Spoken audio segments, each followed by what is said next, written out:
I've always had a passion for the environment. I love to hike, camp, climb, trail run, and bike in my free time.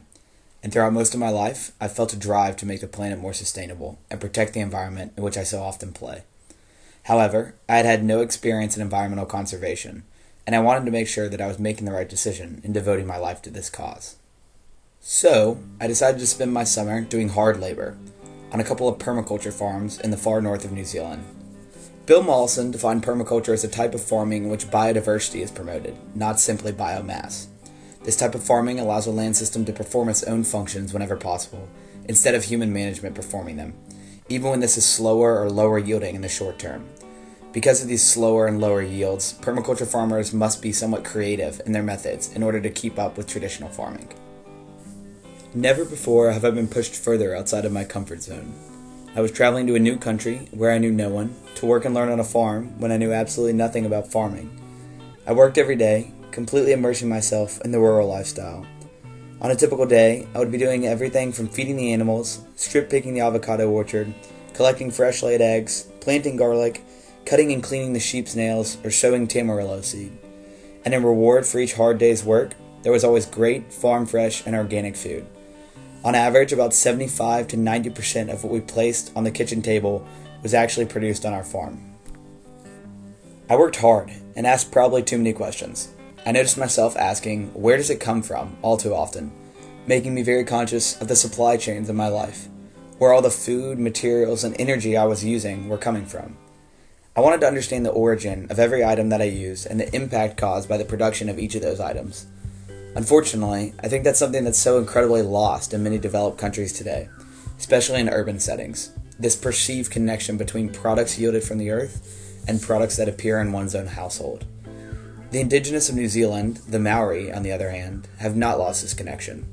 They live according to their expression tangata whenua, which literally translates to people of the land. They understand the connection between the earth and humanity, and as such have the interesting belief that people cannot actually own land because people are simply a piece of the land, just like the animals and the plants. And I thought that this was super interesting. This way of thinking often made me question some bigger problems. Everything from world hunger to minimizing our ecological footprint, global warming to factory farming, the energy crisis to the expanding population. I remember discussing world hunger frequently, maybe because food had such an underlying presence during my experience on these farms. It defined the work I was doing every day, and I reaped the benefits of it at each meal. I think Roger Doran presented the global food crisis the best when he said, "We're living in a world with increasing world hunger, increasing world food prices, increasing population, and increasing obesity rates, but decreasing oil, water, climate stability, and livable and fertile land." To add to that, in 2007 there was a shift in the world population, such that the majority of people today live in urban environments compared to rural ones. When I first heard this, it frightened me, as it should frighten everyone, because it means that in addition to the increased pressure on global food production that we face, ultimately due to increased population, the world climate is becoming less stable, we're running out of land and water, and less people are living in the rural areas traditionally apt to grow food for themselves, not to mention for the rest of the world population. Now there are a few leading the fight against the food crisis with some clever solutions to grow more food despite these unfortunate circumstances, like those practicing backyard gardening and activist educators like Ron Finley, the guerrilla gardener. World hunger is just one example of the many large-scale environmental issues I was able to draw connections to for my work on the farm.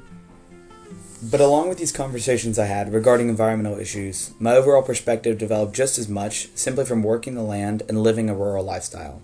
I experienced a simpler way of life, observing many different practices to conserve energy in the household, and living without many of my usual daily distractions. Through this, I learned a lot about myself. I learned how to care for animals, how giving the land can be, how to propagate a plant both by seed and by cuttings, and how to humanely kill an animal for food. I was taught about organics and permaculture, and was able to build a movable chicken coop to practice permaculture principles. It turns out chickens are essentially master gardeners due to the fact that they eat weeds, aerate the soil via their scratching, and fertilize the dirt with their manure. And considering a main permaculture principle is that each device should have more than one use, I built a lightweight and movable chicken coop to serve as a home for the chickens and a device to prep future garden beds. I encountered environmental stewardship and impact analysis, seeing how a fully functioning farm could set aside parts of its land for native forest regeneration and heat its showers biothermally in order to reduce its burden on the earth. I observed the ethics behind sustainable businesses, ones that were trying to minimize impact at every source while, as one of the farm owners put it, getting fresh, healthy, and organic food to people who want and need it. I love this quote because I think it encompasses how humbling of an experience it was to help a complete stranger grow healthy food for other complete strangers. I was also able to hear the opinions of those around me regarding what we can do to create a more sustainable planet. What I heard ranged from "forget it, it's not worth it," and "we're doomed," to "there's hope." One of my farm owners shared how her and her husband's original intention for their farm was to make a place for all people to come and learn about sustainable farming, and through this convey to others the importance of the worldwide environmental state. Another expressed that there aren't enough businesses that care about the environment, and not enough publicity for the few that actually do. And the last mentioned that it would be easy for her to live on our 3-acre plot, planting the earth, being in tune with the seasons, protecting the land and the native birds. It would be easy to not care about the local government, politics, and public policy that don't really affect her. But that wasn't right, that everyone has a responsibility to protect just as much, if not more, of the earth as they use. I know that these ideas are going to stay with me as I continue living my life and working towards making the planet more sustainable. I know this because this adventure has been the most important, transformative, dirt-covered, and smelly experience of my life, affirming my decision to make a difference in the environment in my lifetime. For each person watching this video, I encourage you to take a step back and reconsider certain lifestyle choices regarding your energy consumption and the food you choose to eat, and also rethink how we as humans fit into this grand system of the earth, how we affect it and how it affects us, because that's what I have done, and it has been the most profound choice of my life. I'd like to thank the Paul K. Richter and Evelyn E. Cook Richter Memorial Funds and the Wake Forest Richter Scholars Program for helping me make this life-changing experience possible.